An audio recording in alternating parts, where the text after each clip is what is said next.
Hi friends, காலையிலே மீன் பிடிக்க வந்திருக்கோம். மாரிமுத்து காலையிலே மீனே விட்டுட்டான். என்னவோ தெரில, அவனுக்கு நேரமே சரியில்லை.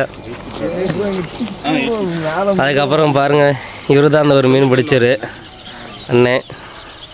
அவங்க போட்டிருக்கோம். நம்ம கோவிந்தனே ஃபோக்கஸ் பண்ணுவோம். இன்றைக்கி மாரிமுத்து அவங்க தனியாக இருக்கான்.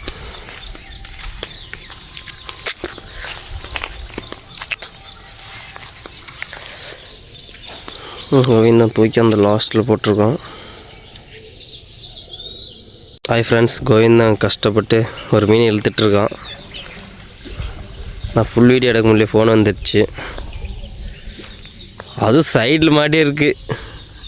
அது இவ்வளோ கண்டிஷன் ஒரு 700 கிராம் இருக்குதுன்னு நினைக்கிறேன்.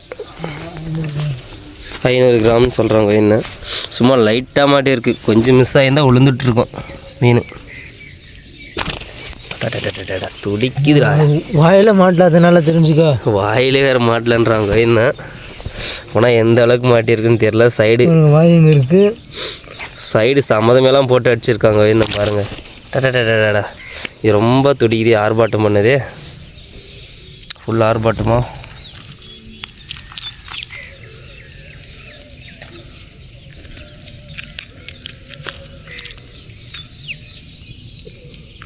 சரி, நான் லாஸ்ட்டாக வீடியோ போடுறேன், எல்லா வீடியோ. ஹாய் ஃப்ரெண்ட்ஸ், அண்ணா மீன் பிடிச்சிட்ருக்காரு. ஒரு மீன் ஒரு 3/4 கிலோ இருக்குன்னு நினைக்கிறேன்.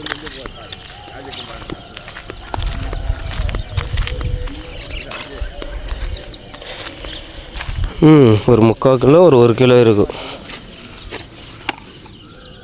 ஃப்ரெண்ட்ஸ், புது இடத்துக்கு வந்தாங்க. மாரிமுத்து மறுபடியும் மீனை கோட்டை விட்டான். அவனுக்கு ஒரே சிரிப்பு. என்ன பண்ணுறான்னு தெரில. இந்த ஆட்டம் இந்த அண்ணா என்ன பண்ணுறான்னு தான் தெரில. போட சொன்னான். இவர் பாட்டுக்கு முன்னாடி போயிட்டே இருக்கிறாரு. அது அவ்வளோக்கு இல்லை, அவரோட வெப்பன் பால்ட்டுன்னு நினைக்கிறேன். போட்டுறாரு. ப்ரோ, இப்படி தண்ணியில் தப்பக்குன்னு போட்டால் எப்படி ப்ரோ?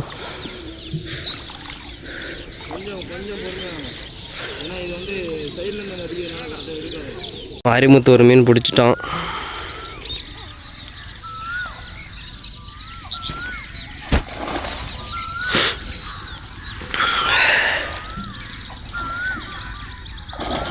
எவ்வளோ நேரம் கழிச்சு, அப்பா நான் ஃபுல் டயர்டாகிட்டேன். பார்த்தில்றா சுவாமி.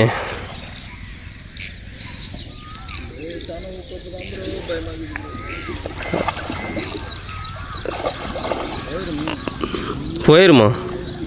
முடிஞ்சா எடுத்துடுறா, இல்லை கையில் அட்டாக் பண்ணுறா. போயிடுச்சு தானே மீன். தலைவர் மீன் விட்டான். தலைவர் இங்கே வரைக்கும் இழுத்துன்னு வந்து சைஸ் தான் நல்லா 1 கிலோ வந்துருக்கும்.